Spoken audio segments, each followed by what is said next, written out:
So it happened.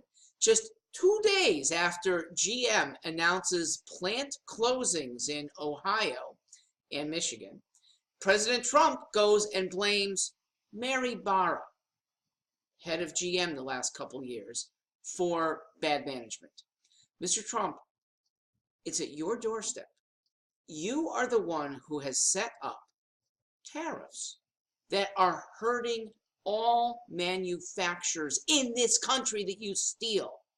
General Motors makes trucks. They use a lot of steel.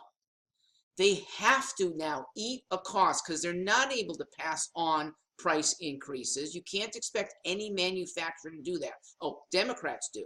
But normal people should not expect manufacturers to just be able to eat an extra cost in a competitive marketplace. So Ms. Barra has a lot of pressures for closing plants, okay? These might not be the best vehicles for sales, but don't dismiss your destructive thus far tariffs, okay? You might get a settlement with China, but in the meantime, you have hurt consumers here. You have hurt manufacturers here. You are protecting a few coddled industries. That is not the way of good commerce. Folks, good commerce is free enterprise.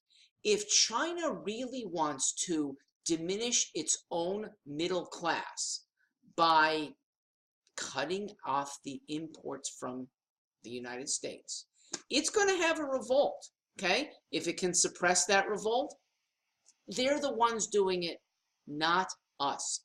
Free trade basically is good for the economies of both sides. It's also good for peace, okay? I am concerned about Chinese armed forces.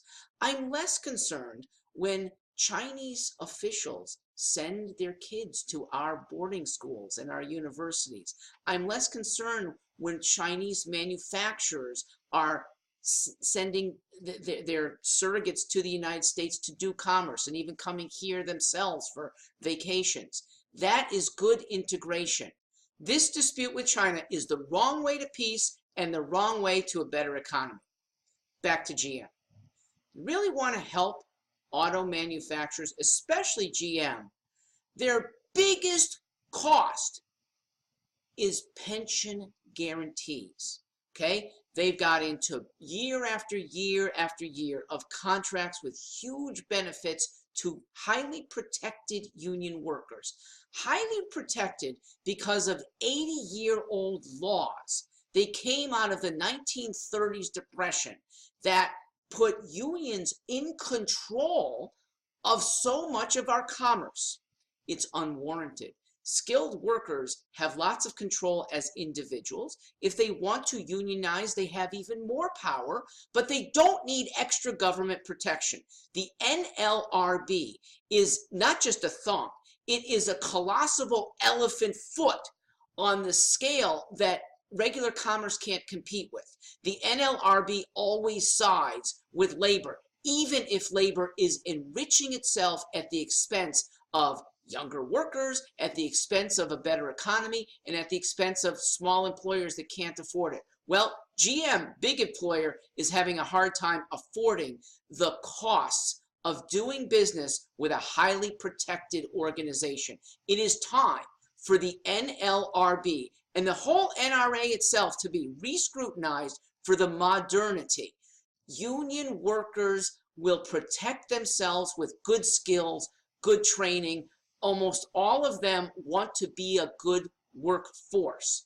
You don't need the power of government anymore. We don't have thug strike breakers. We have the power of movement to better firms, and there are more competing firms out there for a good craftsman to go to if his firm is not doing him right. Ask Mary Barra if she'll still talk to you.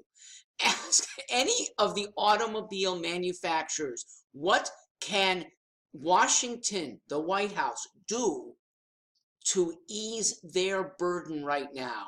I am certain high on the list will be an easing of NLRB requirements. I'm Mark Greenstein. Thank you for listening.